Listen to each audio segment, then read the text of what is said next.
Hello అందరికీ.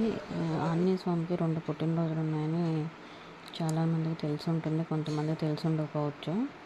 ఇక్కడ ఎందుకు 2 పుట్టినరోజులు ఉన్నాయంటే, ఒకటి వచ్చేసి చైత్ర పౌర్ణమి రోజు చేస్తారు. తెలుగు రాష్ట్రాల్లో అనేక మంది భక్తులు హనుమంతుని పుట్టినరోజు చైత్రమాస పౌర్ణమి రోజున జరుపుకుంటారు. ఇది సాధారణంగా మార్చి లేదా ఏప్రిల్ నెలలో వస్తుంది. ఈ రోజున ప్రత్యేక పూజలు, హనుమాన్ చాలీసా పారాయణం మరియు ఆలయాల్లో ప్రత్యేక కార్యక్రమాలు చేస్తారు. ఇంకో రోజు వచ్చేసి మార్గశిర శుద్ధ ద్వాదశి రోజు అనమాట. కొన్ని ప్రాంతాల్లో, ముఖ్యంగా ఉత్తర భారతదేశంలో హనుమంతుని పుట్టినరోజున మార్గశిర మాస శుద్ధ ద్వాదశి రోజున జరుపుకుంటారు. ఇది సాధారణంగా డిసెంబర్ నెలలో వస్తుంది. ఈ రోజున కూడా భక్తులు హనుమంతుని ఆలయాలకు వెళ్ళి పూజలు చేస్తారు. ఈ 2 తేదీల మధ్య వ్యత్యాసం కారణంగా 2 పుట్టినరోజులు ఉన్నాయనేసి అనుకుంటారండి. ఇది ఆంజనేయ స్వామికి 2 పుట్టినరోజుల వెనకాల ఉన్న స్టోరీ అనమాట. మీకు ఈ వీడియో అర్థమైందని, నచ్చిందని అనుకుంటున్నాను. నా వీడియో మీకు నచ్చినట్టయితే తప్పకుండా లైక్ చేసి, షేర్ చేసి, సబ్స్క్రైబ్ చేయడం మాత్రం మర్చిపోకండి.